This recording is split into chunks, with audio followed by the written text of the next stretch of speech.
Hello guys, कैसे हैं आप सब।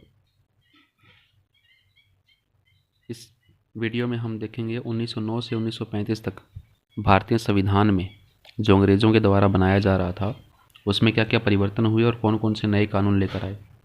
तो उससे पहले आप सभी से एक रिक्वेस्ट, एक निवेदन है कि चैनल को ज़्यादा से ज़्यादा सब्सक्राइब करें और शेयर करें। इन्फॉर्मेशन आपको मिलती रहेगी, क्वेश्चन आंसर्स आपको मिलते रहेंगे जो एग्ज़ाम के पॉइंट ऑफ व्यू से बहुत ज़्यादा इम्पोर्टेंस रखते हैं।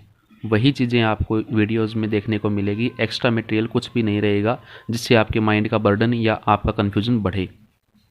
Let us start.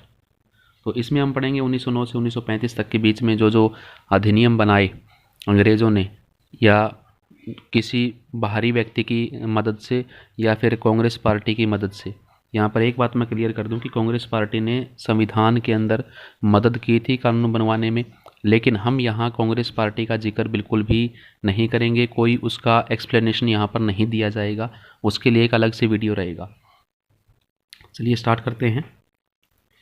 1909 का भारत परिषद अधिनियम।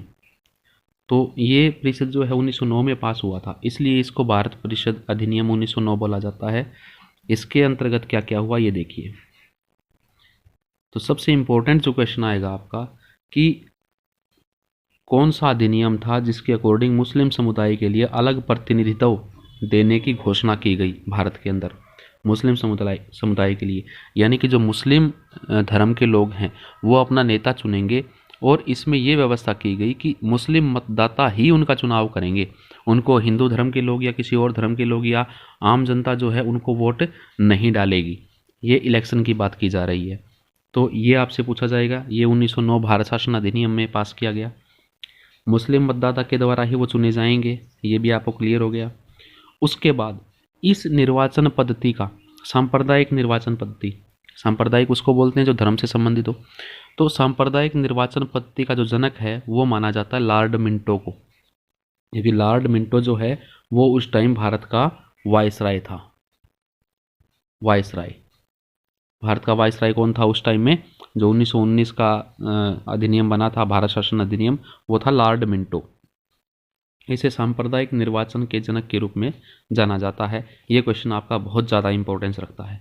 उसके बाद कार्यपालिका परिषद, जो वायसराय की कार्यपालिका परिषद थी उसमें प्रथम भारतीय सदस्य जो थे उनका नाम आपको याद रखना है, वो थे सत्येंद्र प्रसाद सिन्हा। तो यह आपको पता था कि वायसराय जो है उसके साथ एक परिषद होती थी और उसमें कुछ मेंबर्स होते थे और वो सभी मिलकर काम करते थे। तो उनमें जो पहला भारतीय सदस्य बना वो था सत्येंद्र प्रसाद सिन्हा। उसके बाद हम बात करते हैं कि 1909 ईस्वी में लॉर्ड मार्ले जो है इंग्लैंड में, अब आपने अधिनियम पढ़ा था कि एक सेक्रेटरी जो है, एक सचिव जो है वो इंग्लैंड की संसद में रहेगा भारत के राज्य सचिव के तौर पर, और लॉर्ड मिंटो जो है वो भारत के उस टाइम वायसराय थे, ये आपको मैंने बता दिया। तो इस अधिनियम को मार्ले मिंटो अधिनियम भी कहा जाता है। मार्ले मिंटो सुधार या अधिनियम भी कहा जाता है, जो 1909 का आपका ये शासन अधिनियम है, भारत शासन अधिनियम इसको। तो ये आपको याद रखने हैं, इंपॉर्टेंट क्वेश्चन है। एक बार फिर से रिपीट कर देता हूँ, मुस्लिमों के लिए अलग निर्वाचन पद्धति और मुस्लिम सदस्यों का चुनाव मुस्लिम मतदाता के द्वारा, 1909 भारत शासन का अधिनियम, लॉर्ड मिंटो को सांप्रदायिक निर्वाचन जनक के रूप में, सत्येंद्र प्रसाद सिन्हा कार्यपालिका परिषद वायसराय की जो थी उसमें प्रथम भारतीय थे, लॉर्ड मार्ले इंग्लैंड में भारत के राज्य सचिव थे। ये आपको याद रखना है कि 1909 में लॉर्ड मार्ले जो है वो इंग्लैंड में भारत के राज्य सचिव थे, क्योंकि उसके बाद भी सचिव बने थे और 2-3 सचिव और आएंगे, वो भी आपको याद रखने हैं। मुश्किल नहीं है, बिल्कुल आसान है। लॉर्ड मार्ले, इसलिए इसको मार्ले मिंटो सुधार भी बोला जाता है। मार्ले मिंटो 1909 सुधार बोला जाता है। नेक्स्ट देखिए, 1909 के बाद फिर 10 साल बाद में 1919 के अंदर देखिए, 1919 को आप किस तरह से याद रखेंगे। 1919 13 अप्रैल 1919 को एक बहुत बड़ी घटना होती है जो अंग्रेजी शासन की बर्बरता की सूचक थी, और 13 अप्रैल 1919 को जलियांवाला बाग हत्याकांड हुआ था। बहुत ही क्रूर कदम उठाया गया अंग्रेज़ों के द्वारा, जिसमें जनरल डायर मुख्य रूप से उसका दोषी था। तो अब उसी साल में 1919 के अंदर मॉन्टेग्यू चेम्सफोर्ड सुधार किया गया। तो 1900 भारत का शासन अधिनियम, देखिए हमने 1909 का जो शासन अधिनियम था उसको कहा मार्ले मिंटो सुधार, और जो 1919 में बना उसको बोला हमने मॉन्टेग्यू चेम्सफोर्ड सुधार। यानी कि यहाँ पर दो मेंबर है, इनमें से एक है आपका सचिव जिसको सेक्रेटरी बोलेंगे, भारत का राज्य सचिव, और चेम्सफोर्ड है यहाँ पर भारत का वायसराय। तो ये आपको याद रखना है। उसके बाद और कोई भी सचिव जो है वो आपको याद नहीं रखना। 1909 में आपका जो सचिव था उसको याद रखना है, और 1919 में जो आपके सचिव हैं उनको याद रखना है। अब देखिए इसमें क्या क्या किया गया। इसमें कुछ दो चीज़ें बहुत ही बढ़िया जो आपको याद रखनी है। एक तो ये याद रखनी है कि प्रांतों में द्वैध शासन प्रणाली जो है वो लागू कर दी गई। अब द्वैध शासन प्रणाली क्या होती है आप उसे देख लीजिए। देखिए एक तो होता है कर्तव्य रहित अधिकार, ठीक है, और एक होता है अधिकार रहित कर्तव्य, अधिकार रहित कर्तव्य। यानी कि कर्तव्य रहित अधिकार, यानी कर्तव्य तो निभाने हैं लेकिन अधिकार नहीं मिलेंगे ज़्यादा आपको। और यहाँ पर देखिए अधिकार रहित कर्तव्य, यानी कि आपको अधिकार कोई नहीं मिलेगा लेकिन कर्तव्य आपको निभाने पड़ेंगे। और यहाँ पर कर्तव्य आपको कुछ भी नहीं करना लेकिन अधिकार आपके पास पूरे रहेंगे, ठीक है। इन दोनों चीज़ों का आप थोड़ा सा समझिए इस चीज़ को। यानी कि जो अंग्रेज़ जो लोग थे उन्होंने दो सूचियाँ बनाई, कुछ कानून बनाए और दो विषयों में बांट दिया उनको। देखिए आरक्षित और हस्तांतरित, आरक्षित और हस्तांतरित। जो आरक्षित सूची थी ना उस पे काम करते थे अंग्रेज लोग। इसमें क्या होता था, जैसे पुलिस विभाग है या वित्त विभाग है या राजस्व विभाग है, इन सब का काम देखते थे अंग्रेज, ब्रिटिशर्स। तो जाहिर सी बात है कि जहाँ पैसा आता था, जिस चीज़ से टैक्स कलेक्शन होती थी, प्रशासन चलता था, वो सारे के सारे विषय जो है वो अंग्रेज देखते थे। उससे उनकी इनकम बढ़ती थी और कर्तव्य उनके लिए कुछ था ही नहीं, कर्तव्य वो निभाते ही नहीं थे, उनके लिए अधिकार बचे थे। अब जो हस्तांतरित विषय थे ना वो दे दिए गए भारतीयों को, जो भारतीय नेता थे। शिक्षा हो गई या फिर स्वशासन हो गया, यानी कि गाँव में शासन जो है उस तरह से वो पत्ती। तो उनमें क्या था, उनमें इनकम तो उनकी हो ही नहीं रही थी, उनको तो सिर्फ कर्तव्य दिए गए, अधिकार उनको कुछ दिया नहीं गया। तो ये दो चीज़ें आप द्वैध शासन को इस तरह से आप समझ सकते हैं। यानी कि हस्तांतरित और आरक्षित दो भागों में जो है विषयों को बांट दिया गया, ठीक है। द्वैध शासन प्रणाली ये आपको याद रखना है, ये प्रांतों में शुरू की गई 1919 के अधिनियम के तहत, ठीक है। दो विषयों में बांट दिया गया। फिर 1926 में एक ली आयोग जो है उसकी सिफारिश पर केंद्रीय लोक सेवा आयोग का गठन कर दिया गया, जिसको हम आजकल यूपीएससी बोलते हैं। और ली आयोग ने अपनी जो रिपोर्ट है वो अंग्रेजी सरकार को दी थी 1923-24 के साल में, ये आपको याद रखना है। देखिए केंद्रीय लोक सेवा आयोग का गठन हुआ 1926 में, लेकिन ली आयोग ने अपनी सिफारिशें दी थी 1923 से 24 में। केंद्रीय बजट को राज्यों के बजट से अलग कर दिया गया। ये देखिए आपने पहले पढ़ा था कि एक पूरे देश के लिए एक ही बजट पेश किया गया था, लेकिन इस अधिनियम के तहत केंद्रीय बजट अलग था और राज्यों के बजट सभी के अलग अलग थे। और यहाँ पर वेरी वेरी इंपॉर्टेंट क्वेश्चन जो ये है आपका, भारत में पहली बार महिलाओं को वोट देने का अधिकार इसी अधिनियम के तहत दिया गया, लेकिन इसमें कुछ कंडीशंस लगाई गई थी। इसमें एक तो कंडीशन थी शिक्षा की, कि पढ़ा लिखा होना ज़रूरी है उस महिला के लिए जो वोट डाल रही है। एक उसकी प्रॉपर्टी, यानी कि उसके पास संपत्ति कितनी है, उसका क्राइटेरिया बनाया गया था कि जिसके पास संपत्ति हो वही वोट डाल सकता है।